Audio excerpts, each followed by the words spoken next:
Good evening. One day before its lease expired and the building was set to be turned over to the city, the Humber Yacht Club is tonight little more than a burned-out shell. A three-alarm fire swept through the building early this morning. Investigators now working to determine a cause for the blaze. CTV's Janice Golding is live tonight at the fire scene with the latest. Janice. Hi, yes, Nathan. The Toronto Humber Yacht Club has been a fixture in the area for 70 years, but its clubhouse has been destroyed by fire, and its future looks very grim. Oh, God. Viewer video shows a fire consuming the clubhouse at the Toronto Humber Yacht Club this morning. Fire officials called to the scene along the banks of the Humber River in Etobicoke around 4:45 a.m. I thought at first that it was the forest area that got burned, but then I heard that it was the yacht club. So yeah, it's a huge structure. The flames were really high. Inferno. Inferno. When I got down here, maybe a quarter of the roof was gone. And then, 20 minutes later, the whole damn thing was gone, you know. When fire officials arrived on scene, they were confronted with a three-alarm blaze. A fire so fierce, 27 fire trucks and 100 firefighters were required to get it under control. A difficult operation due to the fire's location. It's a long way from the main hydrants. We passed from truck to truck, pump to pump. We used 8 trucks in the water relay itself, and we had aerial operations after about 30 minutes. While no one was injured, little remains of the original structure apart from the clubhouse's brick walls. I went to my middle school graduation there. I'm so sad, you know. Yeah, like I've been here 20 years, you know. I used to work for them. Like I would help them clean up over the summer, you know. It's just sad. The 70-year-old club has been the center of controversy of late. City Council, in fact, voting last month to terminate the club's lease over concerns about land use, with neighbors alleging that use of motorcraft like jet skis threatened the river's natural habitat. I'm not really super surprised about it.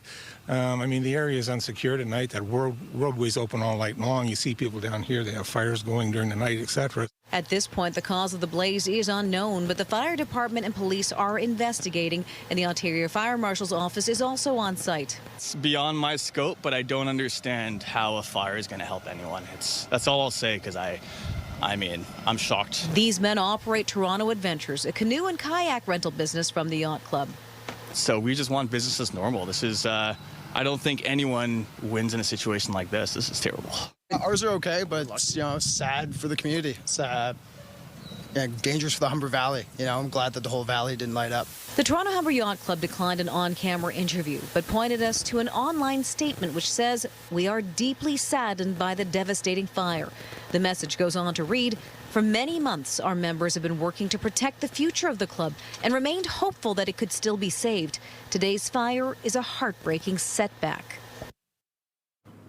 Now, a few minutes ago, we actually did get to speak to the Vice Commodore of the club, who told us over the phone, he provided a statement saying that, quote, "We have filed a notice of application for judicial review of the City Council decision not to renew the lease and to terminate their occupancy by April 30th, 2026.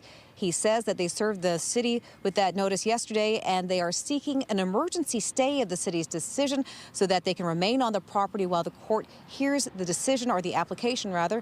Wilson De Silva also added that we know people disagree with our club, and we trust that the authorities will conduct a thorough investigation of the fire, and if determined that the fire was deliberately set, we hope that any responsible parties be brought to justice. He also calls the fire a devastating setback, saying that members are devastated. Reporting live, I'm Janice Golding. Now back to Michelle and Nathan. Thank you, Janice.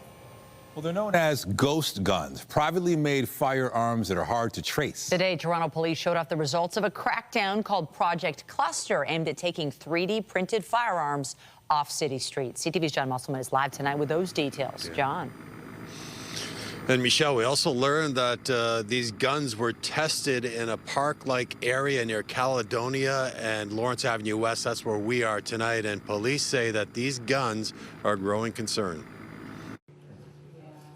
All the guns on this table at Toronto Police Headquarters were made using a 3D printer. They function just like a traditional firearm, and criminals use them because they can't be traced like a gun bought in a store or smuggled across the border.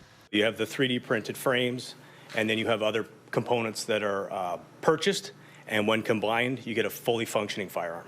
Toronto police seized these weapons as part of Project Cluster. It was launched in November 2025 after police received a tip from the RCMP about suspicious online ads on a firearms website. A suspect was arrested a short time later. The accused has been identified as 28-year-old Toronto man Brian Narciso. He's facing charges including manufacturing a prohibited firearm, firearm trafficking, and reckless discharge of a firearm endangering life. The last charge is related to at least 6 of the guns being fired in a secluded park area near Caledonia and Lawrence Avenue West. That happened between June and October of 2025. More than 100 shell casings and spent rounds were found in what investigators believe was an area used to test out these guns. In one incident, a nearby business was hit by a stray bullet. Police refer to these weapons as ghost guns, and they are becoming more common. I can tell you in the last 6 months, we've seized approximately 10 functional 3D printed and about 16 3D printed frames. These charges include a newer offense under Canadian law, possession of computer data for the purpose of manufacturing or trafficking firearms. That's significant. It reflects how policing and the law are adapting to an evolving threat.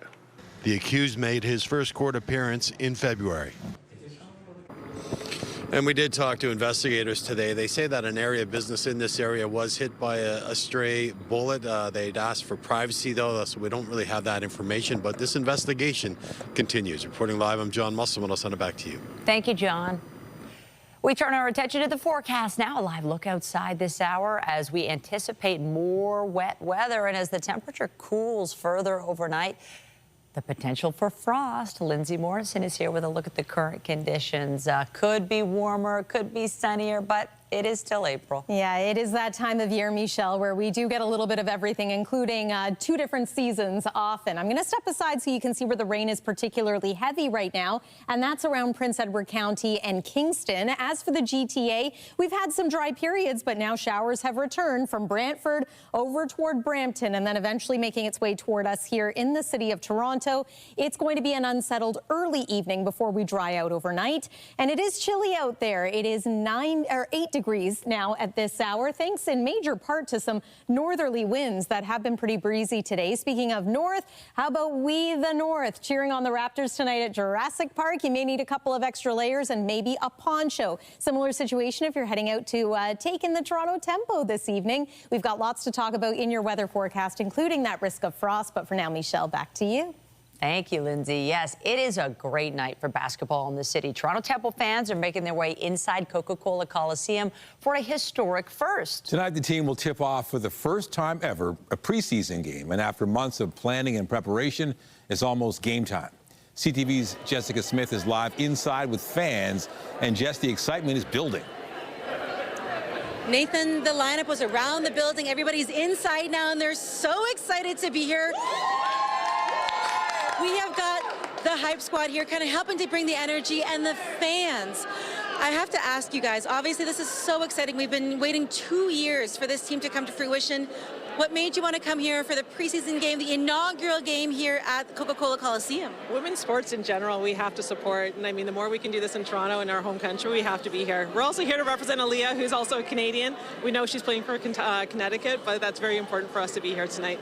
Listen, we're repping Canada, and I have a future, I'm going to say, WNBA star here. I'm going to come on this side. How cool is it to be here to see these women doing this and making history? I'm just overall so excited to watch the first game of the season and in general, because we've been waiting for it in Canada, and it's just really cool to be here for the first game. Well, we can say that we interviewed her before she became star. Tell us your first and last name and the team you play for. My name is Naomi Callender Wilson, and I play for Mississauga Monarchs. Just a shout out to Mississauga. And we have another guest here. She's all the way from Barbados. Are you excited to be here for the Tempo game? Yes, and I'm very excited, and it's my first game. Listen, we have been talking about this for nearly 2 years, getting so excited. I got to watch training camp, and it was incredible. I feel like we've evolved over the years. Do you feel like this inspires you to maybe, up your game, try some different things as you get ready to go into, hopefully, college one day and then into the draft yourself? It definitely does, and it makes me want to push myself more to maybe one day see myself out there and my family to watch me. Do you have a favorite player on the team right now? I mean, they're all wonderful. We know Kia is a big, shout out to Hamilton, representing Hamilton, but do you have a favorite player on the Tempo? I was going to say Kia Nurse, but I also have to give a shout out to Aaliyah Edwards because she's also my girl too for Connecticut. Listen, she's playing for Connecticut, but we're going to support her anyways because she's repping Canada. What do you hope this does for future generations of basketball players like yourself? Obviously, we're at the beginning of history here tonight, but what do you hope this does to inspire future generations? I just hope it inspires all the younger kids that are looking up to everybody to see how they're playing and get motivation from them too. Because that's how I felt when I was younger, and I love it. So I have to ask you, do you have a go-to move? Because I feel like, are you more on the defensive side, offensive side? Kind of both, but it also depends on what's going on. I try to fit the energy, match the energy, and make sure I can help my team as much as I can. I feel like I heard that a lot from a lot of other players. So you know what? This is for the Tempo. Keep an eye on her because she's going to be a big deal. Thank you guys so much. Go and enjoy the game. We are witnessing history here tonight. Have so much fun. Can I get a go Tempo? Go Tempo. All right. We'll send things back inside to the studio. The game kicks off tonight at 7 p.m. here at Coca-Cola Coliseum. I'm excited. You're excited. We're all excited. We'll send things back inside. All right. Go Tempo. Get used to saying that. Thanks, Jess. Meters down the road, basketball fans are also gathering outside Scotiabank Arena. The gates for Jurassic Park are open and fans are pouring in preparation for tonight's Raptors playoff game. The team has managed to tie their series with the Cavaliers, and a win tonight in Game 5 would allow them to take the lead for the first time in this series. CP24's Beatrice Vaisman is live tonight, not in Jurassic Park, but all the way at Rocket Arena in Cleveland. Beatrice. In rainy Cleveland, gearing up for the game. Michelle and Nathan, some fans just let into Rocket Arena a few minutes ago, and we're starting to meet some Toronto fans a little bleary-eyed after making the 4.5-hour drive down to Cleveland to watch the Raps take on the Cavs and hopefully, fingers crossed, end the losing streak. The Raps have not won a playoff game in Cleveland since 2016 when LeBron James was on the Cavs and when the Cavs actually went on to win the championship. Let's talk to some of the Raptors fans who are now here in Cleveland. I've got Isher, Omar, Gabe. Why'd you guys want to be here today? It's the Raps, man. It's the playoffs. You know, I don't want to hear no LeBronto stuff. We're here. B.I.'s going to go get it done. This is going to be his breakout game. I'm telling you right now. Is B.I. going to be better in his shooting? He's been struggling a bit. He got that buzzer beater in Game 4, but he's been having a bit of a hard time. He found his form last game. Good amount of points. Obviously, the efficiency needs to go up, but we're ready. B.I., we're going to get behind you tonight. The fans are going to be loud. Toronto's in the building. Yeah, Gabe, I mean, why do you guys support this team? What do you like about this team? What do you like about the series? I mean, just growing up in Toronto, got to pick one team, and, it's always been Toronto till we die. And, they just got guys on their team, Jamal Shed, Mamu. We just got the guys, and I feel like it just shows a lot for us, Yeah. Have they impressed you in the series? I guess when they went into it, they thought we were the underdogs, it might be a sweep, and now here we are tied. Winning 2 at home was definitely key, and, I feel like we have more confidence than ever going into Game 6, or 5, sorry, and I think we get it done in 6. Get it done in 6. That would be nice. Isha, where are you guys sitting tonight? Do you guys have good seats? We're in the nosebleed somewhere, but we got a good view though. You'll hear us on TV still. I'll let you know that for sure. Yeah, worried about wearing the Raps jerseys in enemy territory tonight? Absolutely not. Cleveland's been through a much more hardship than us, so if they want to chirp us, we have the receipts ready. So yeah, we're gonna be loud. Let's go Raps. Let's go Raps! Let's go!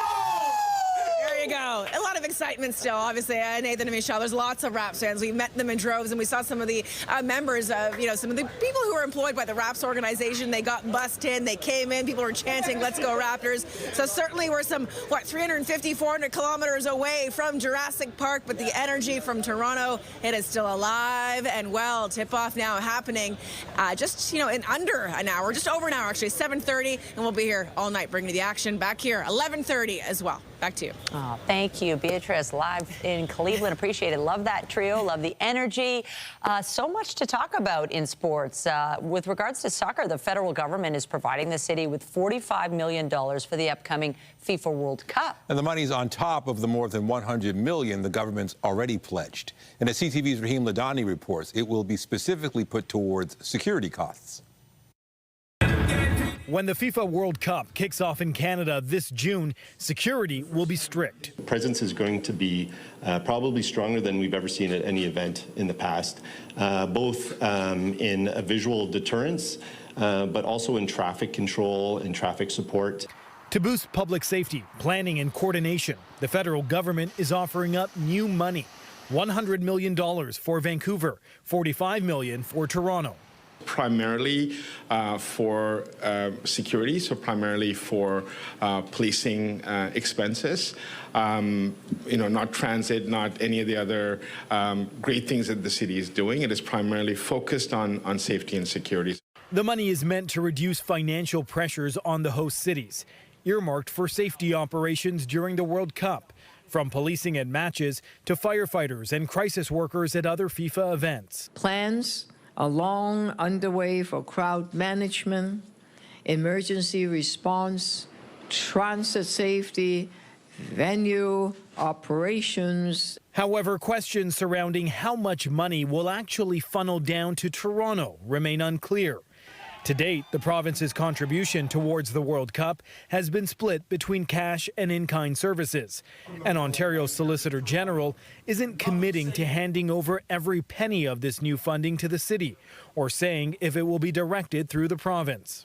We'll work out the specific details, but rest assured that the seamless cooperation that exists every single day is there. Even with this new federal funding, the city is still $5 million short in its overall FIFA budget, thanks to the Fan Fest. And officials say there is no guarantee they'll be able to fill that gap before the first match.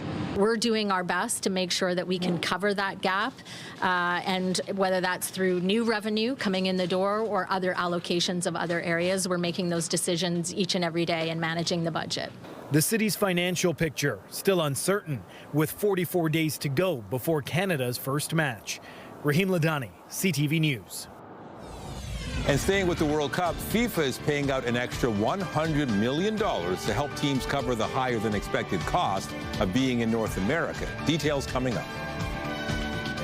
A man was taken to hospital in North York this afternoon after he was hit by a vehicle. The victim was in a wheelchair when he was struck near Bayview and Shepherd just before 1 p.m. Police say his injuries are not considered life-threatening. The driver remained on scene. No word yet on what led to this collision or if any charges might be laid.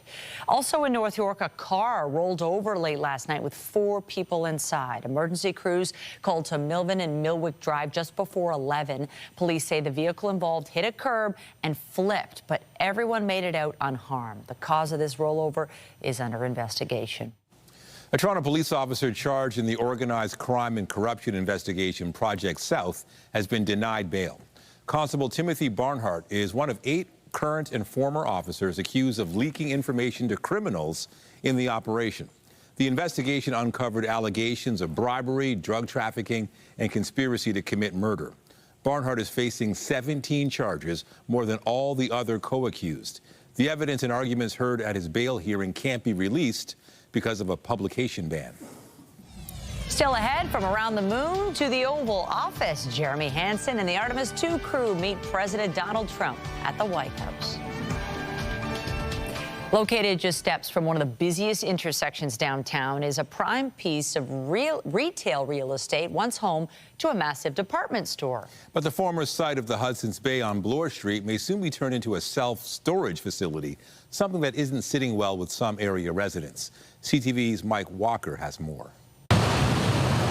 Nearly 4 years after the Hudson's Bay store at Yonge and Bloor shuttered, there is now a proposal to transform most of the empty retail space into a self-storage warehouse. It's probably useful, right? There's a lot of apartments, less space. I just feel like this neighborhood is so modern and so upscale.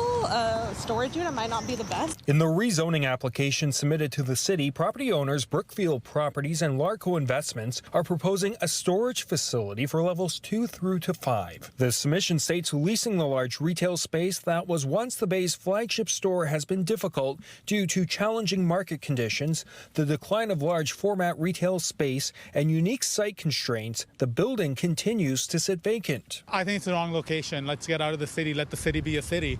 Let it thrive, not sit with people's junk they don't need. Can you imagine the traffic on top of that? Deliveries, dropping off, picking up.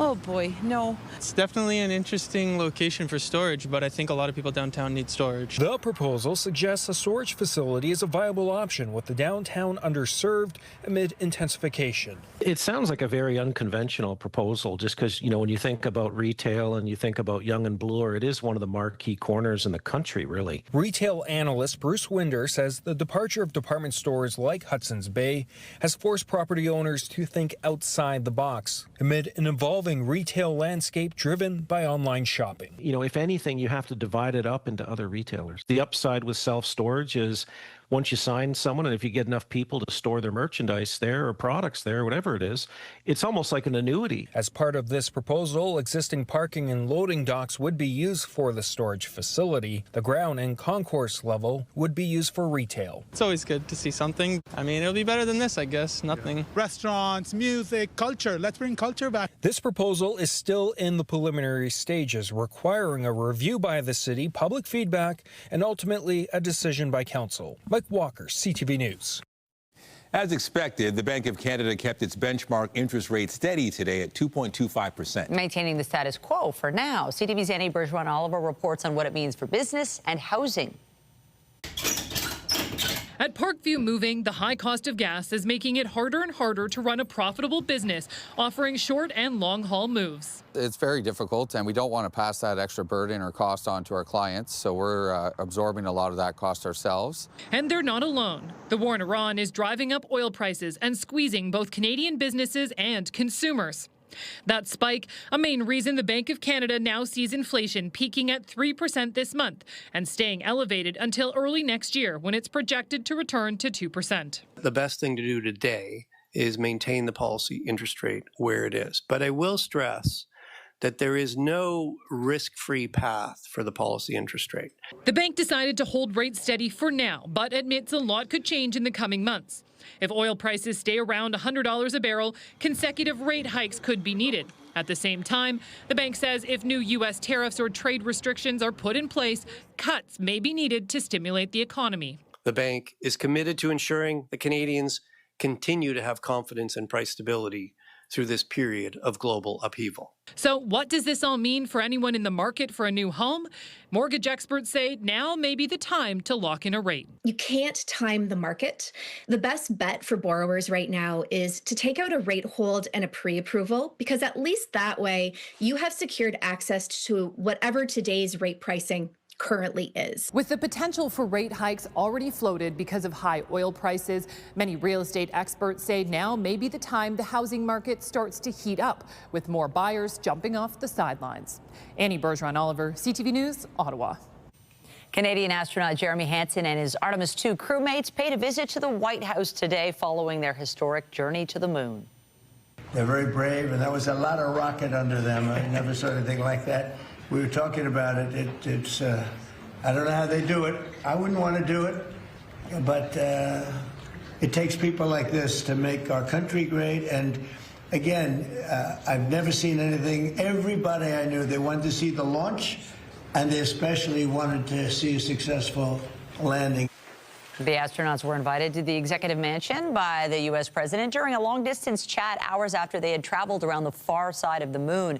The crew went further from Earth than anyone before them, and Hansen became the first non-American to travel beyond low Earth orbit. The astronauts splashed down in the Pacific Ocean nearly 3 weeks ago following their 10-day mission. The U.S.-Israeli war with Iran has killed thousands of people and caused global economic upheaval.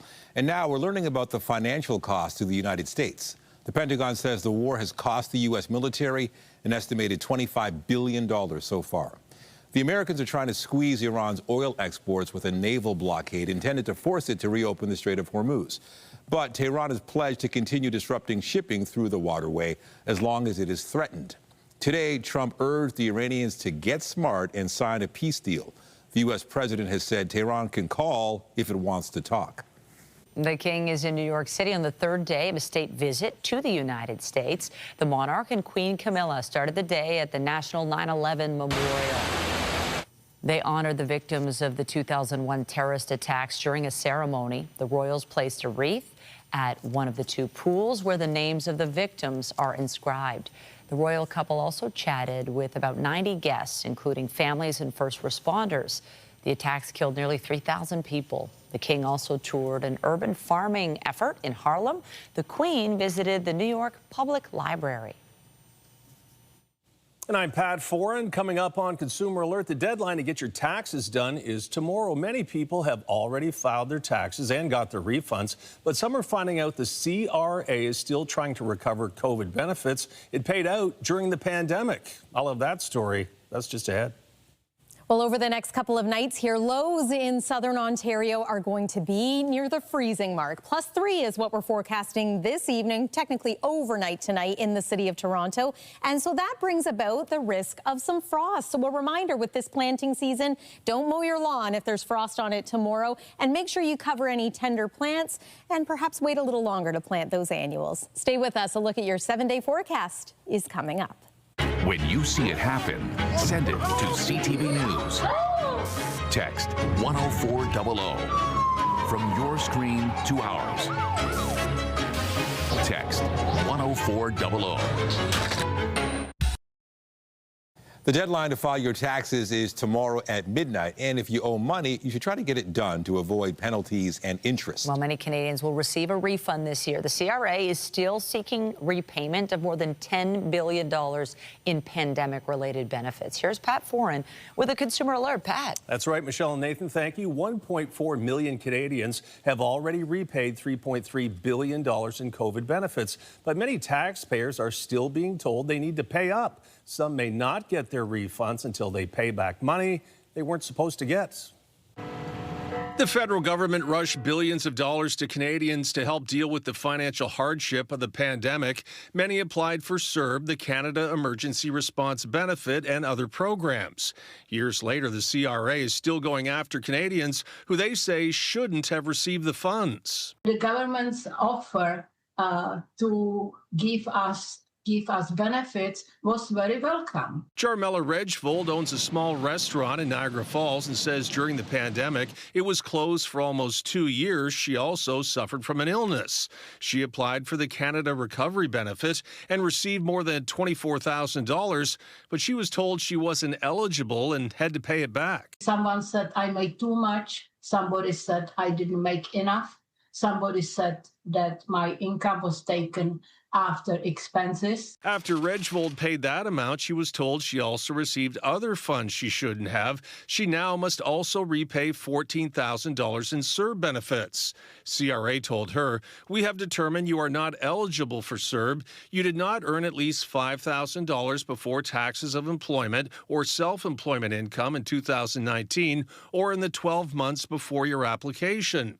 Regvold appealed the decision but lost and must now come up with another $14,000. Very, very disappointed and stressful because I know I had the income for the business. Earlier this year, an Ottawa hairstylist was also asked to repay $17,000 in COVID benefits CRA says she was ineligible for. I needed this income. I had a family to feed. The CRA is combing through tax returns and hopes to still recover more than $10 billion in COVID-19 payments it says Canadians should not have received. And if you're asked to repay COVID benefits, the CRA says each case will be reviewed. They can set up a payment plan and will not apply interest or penalties. But if you did get money you weren't supposed to, they do want it back. On your side, I'm Pat Foran. If you have a consumer story idea, email us at alert@ctv.ca. All right, lots of excitement in the city tonight, and I'm sure many people are outside Scotiabank Arena as we speak, getting ready for the big game, and it's going to be a really chilly night. I hope they don't get rained on. I mean, the fans come regardless. We've seen them in all kinds of weather. It's not looking too bad at this hour with the sunset. Yeah, we're seeing the sun try to shine through the clouds. But yes, anybody joining us from now the west end of the GTA, back into a few showers. If you're at Jurassic Park tonight, maybe a poncho and maybe a few extra layers, a good idea tonight. But hopefully there's plenty to celebrate even if the weather isn't quite on our side this evening. I want to show you what it's been looking like in parts of Muskoka. This has been an ongoing story that we've covered. Of course, rainy days like this bring about a whole lot of anxiety for communities that have been dealing with flooding. But happy to share that this week, water levels have significantly gone down in the Bracebridge area. So that's great news. And there's not a whole lot of heavy rain falling there today. There were some showers earlier on, starting to dry out now at this hour. Let me show you the GTA and where the wet weather has returned. So anywhere from Milton to Burlington to Oakville, you're back into showers, and it's likely that we're going to see a few of those creeping their way into downtown Toronto. The heaviest rain today has been around Niagara, Prince Edward County, Kingston, and now pushing into the Ottawa area. And stateside, Cleveland, for example, has had a whole lot of rain today, too. Here's what's expected over the next couple of days. We're going to have a trough as opposed to low pressure systems moving through. So this is going to mean scattered wet weather. Through the overnight hours tonight, we actually get some cloud cover clearing, and that's one of the ingredients needed for frost. So you want clear skies, cool temperatures, and calm winds. We're going to have that somewhat, so that's where the risk comes from. But into tomorrow, temperature's going to rise. We will hopefully enjoy some sunny periods. Looks like the better chance of scattered showers is going to be Hamilton and southwestward. Again, that's for your Thursday. For Friday, we start off with a fair amount of sun and cloud, but then by the afternoon and early evening, it's possible that we're going to get back into a few rounds of showers. And then over the weekend, that potential is there again. It's chilly as we kick off the month of May with temperatures below seasonal just about everywhere and near freezing for overnight lows. As far as rainfall amounts, we're not looking really at much more here in Toronto specifically, just enough to maybe cause a couple of sprinkles out there and make you reach for that umbrella, but no measurable rain expected for us here locally. It's 8 degrees this hour at Pearson Airport. We spent the majority of this afternoon in single-digit territory. Overnight tonight, the low is expected to be about +3. It's going to be even colder than that in the nights to come. Northwesterly breeze, and then tomorrow's forecast daytime highs are in the double digits for some, single digits for others. Might even see a little bit of mixing in areas like Collingwood and Huntsville over the next couple of days here. As far as overnight lows are concerned for us here in Toronto, lows near freezing or just slightly above as we make our way into the weekend. And Saturday brings about a single-digit high once again. So not exactly warm to kick off the month of May, although we do return to seasonal on Sunday with a high of 15 degrees with sunshine. Few showers, though, as we kick off next week as well. That's the weather for now. Michelle, over to you. Thank you, Lindsay. Also tonight, it's a game changer for a popular weight loss and diabetes drug. Canada has approved the first generic version of Ozempic, the first G7 country able to do so. What this could mean for prices and access. Acute myeloid leukemia has traditionally been difficult to treat. But new drugs are changing that. We get more from our health reporter, Pauline Chan. Hamilton artist Nancy Spock was diagnosed with AML in 2022. I was feeling exhausted, tired, didn't want to eat. I was losing weight. I blamed it on having a toothache, and then also I got a puppy. So I thought, okay, I'm just exhausted from all of this. AML, or acute myeloid leukemia, is a disease of the blood, which actually starts in the bone marrow and then kind of goes out into the blood. So AML is always, if you want, metastatic from the beginning. So AML can often present relatively late because it goes everywhere. Dr. Brian Lieber says a combination of drugs used to be the typical treatment, but a decade ago, targeted therapies began to be developed for particular mutations causing the cancer. And in the past few months, 2 new drugs, quizartinib and ivosidenib, were approved by Health Canada. I think that's why hematologists are, excited these days about having new treatment options for particular subtypes of leukemia. The drugs, in pill form, have very good outcomes and are much easier to take than hospital infusions or injections. But that means testing and diagnosis is key. Now that information is also used for specific treatment choices to say, this treatment might be better for you if you have this particular type of mutation. Specific tests for certain mutations are needed. It's clearly critical to be able to determine that relatively early in the state of the disease. Nancy was able to get a stem cell transplant, an option only available to less than half of AML patients. She's doing great now, but still suffers from fatigue and brain fog. Even now, I need to nap at least an hour a day. But she's grateful for the research which is continuing to make life better for patients like herself. Pauline Chan, CTV News. New figures from the Ontario Coroner's Office show a sizable drop in opioid-related deaths in Toronto last year. The numbers were shared by Toronto Public Health, and they show 256 deaths where opioid toxicity was the confirmed or probable cause. And that's a 45% drop from the 468 lives lost in 2024, although some numbers may change as coroners complete their investigations. Looking longer term, the 256 figure is lower than the pre-pandemic average of more than 300. The information comes as the province moves ahead with the closure of supervised consumption sites, replacing them instead with homelessness and addiction recovery treatment, or HEART hubs. The province is committing new funds to help connect more Ontarians to fertility services faster. This is part of a 3-year pledge the Ministry of Health unveiled last year. It set out to increase the number of clinics, private and public, that offer access to publicly funded IVF services. The province says it will spend $100 million in 2026-27 to support 27 clinics across Ontario, including 2 new IVF clinics. The Ontario Liberals say the new money is welcome, but better access to family doctors would help many families address fertility challenges without the need for other supports. This comes as Stats Canada says Canada hit a record low of 1.25 children per woman in 2024. Health Canada has approved the first generic version of brand name Ozempic, making it the first G7 country to do so. The injectable medication is manufactured in India and has been approved for the weekly treatment of type 2 diabetes in adults. The drug is often prescribed off-label to help with weight loss. Ozempic can cost hundreds of dollars a month. Health Canada says many generic medications are 40 to 90% cheaper than the brand versions, and that could also reduce expenses for both provincial and private drug plans who decide to cover the generic version. To entertainment news now, and after the death of lead singer Gord Downey, the Tragically Hip disbanded in 2017, but now their music lives on in a new form. It's a Good Life If You Don't Weaken, a Tragically Hip musical, opens Friday at Hamilton's Theatre Aquarius. CTV's Andrea Kay spoke with the stars of the show. Hamilton's Theatre Aquarius is the home to a world premiere production called It's a Good Life If You Don't Weaken.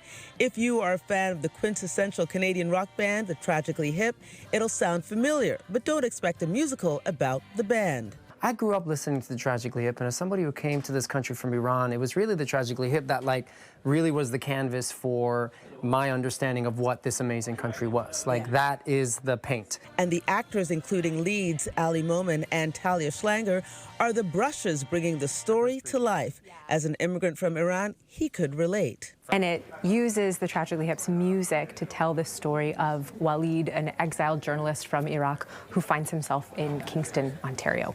But it's also a show about love and grief. Set in 2002, it's directed by Francis Moore, with music reimagined with new orchestrations by Bob Foster. It was written by Ahmed Monica and Jesse Levercombe. Production partners include Hannah and David Mirbish. You kind of just have to see it to understand it. Would you? Yeah, I would agree. It was definitely like that in the beginning. It felt like there was this there was this music and we're just going to have it underneath us. But as we've developed the story, there are moments, there are lyrics in this show that no composer alive would be able to make it. Theatre Aquarius is just down the QEW from Toronto. The show, which is just kicking off its run, has already been extended to May 24th. The show is produced by Michael Rubinoff. Who is Michael Rubinoff, you may ask? I've got 3 words for you. Come from away. He was one of the producers on that award-winning, long-running show. So if his track record is any indication, It's a Good Life If You Don't Weaken will be around for a long time. Andrea Case, CTV News, Hamilton. After the break, he delivered for the Jays in their oh-so-close World Series run. One-on-one with Ernie Clement. He opens up about his mentors, love of baseball, and another big Canadian sport.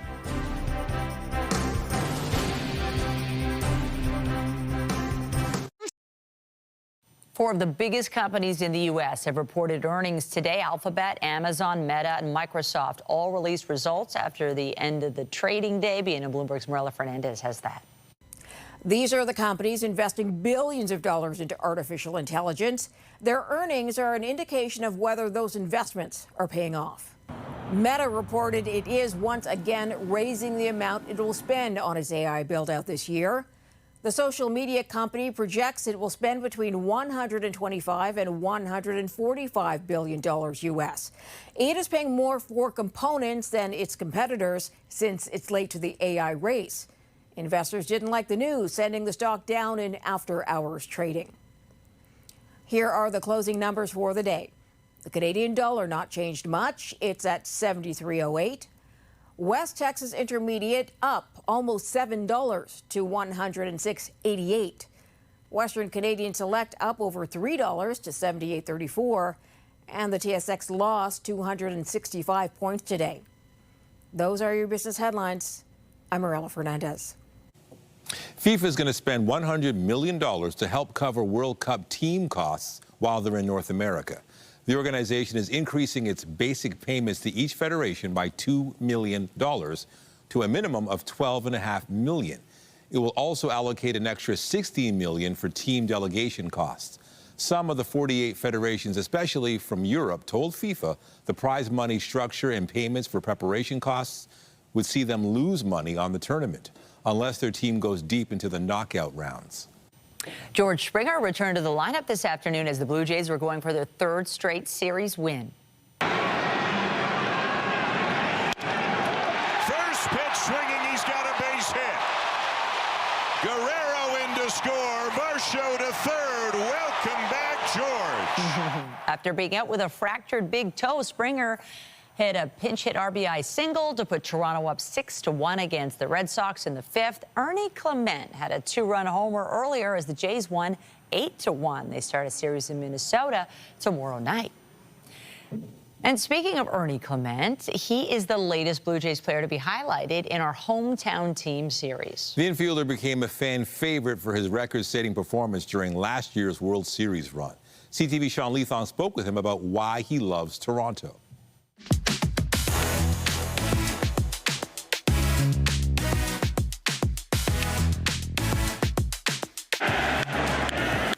Ernie Clement with a fly ball to left. Deep and gone. And he set a new postseason record.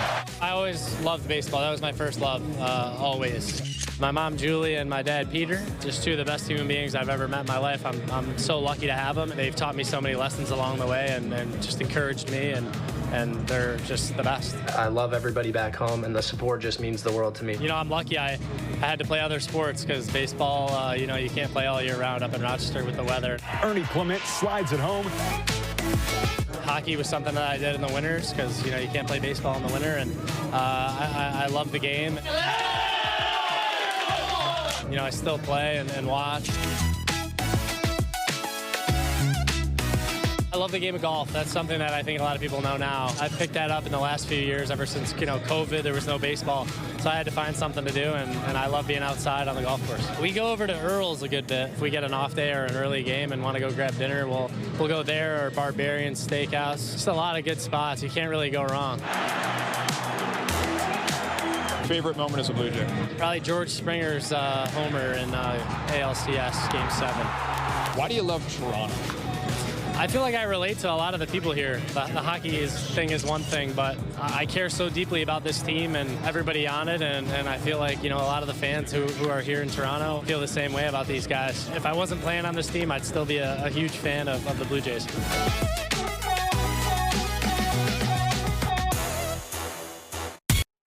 Students at a Scarborough Elementary School were treated to a pancake breakfast today, celebrating the results of a weeks-long educational project and community effort. The focus of the event was sharing a taste of maple syrup, produced in part by the students themselves. First, I'll give you a little one. Staff and parent volunteers served up the flapjacks at Anson Park Public School, with students getting a taste of the syrup they started working on almost 2 months ago. The process involved tapping the 10 maple trees on the school's grounds to collect the sap. Parents helped collect, freeze, and store the sap when class was out, and students learned how to process it into the maple syrup they enjoyed today.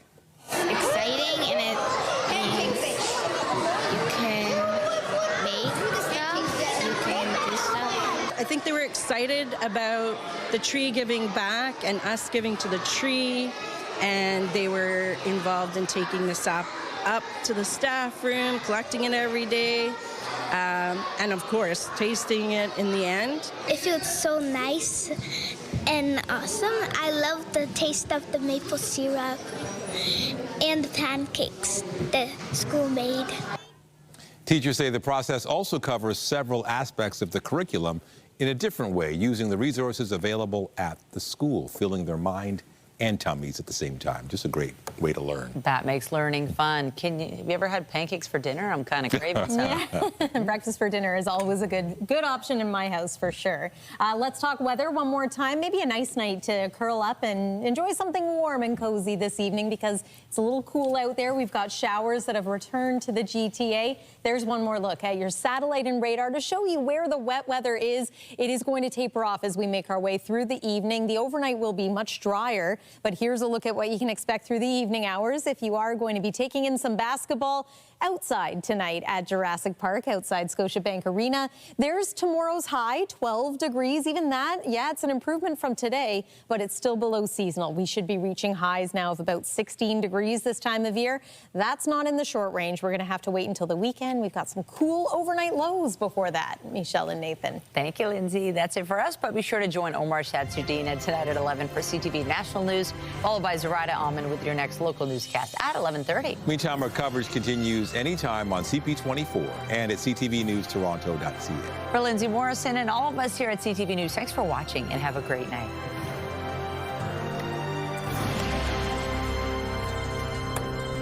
Yes.